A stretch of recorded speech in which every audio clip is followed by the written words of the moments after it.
Hey everybody, Mr. Perry again here. Using the same exact graph we just got done talking about here, we used that graph to understand that we had a bunch of arrows in this graph, one that was pointing upwards and to the left. So we used that for our left. We knew that since it was moving to the left, we were going to have negative infinity. It was traveling to negative infinity. And since it was going upwards, we knew that it was going to eventually get to positive infinity. Over here off to the right of our graph, we had this arrow that was a horizontal line, and the arrow was traveling to the right. And as we go right on the graph, we get bigger and bigger and bigger, so we were traveling to positive infinity. The problem that we have now is that we had nothing to take into account down here. All right, so there was no arrows traveling downwards at all.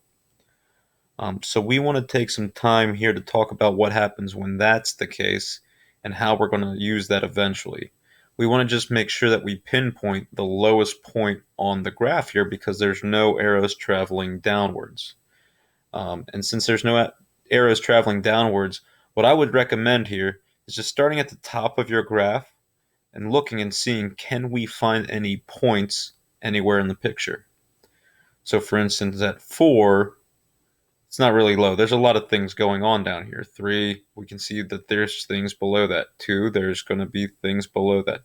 The lowest point on the graph, as we take a look here, there's 0. We got a point right there. There's the y value -1. There's a point right there. There's just the y value -2. There'd be a point all the way over here, even though it's not necessarily something that we would know. And then there's the y value of -3. That's an open dot. It's excluded in this problem, but we do want to note that we have a y value here of -3. Try to write that a little bit better. We do have a y value of -3. So what that means is, when it comes to domain and range, what you're about to see here is that we have a lot of points above -3, but we stop. There's nothing in this picture that tells us that we travel below -3.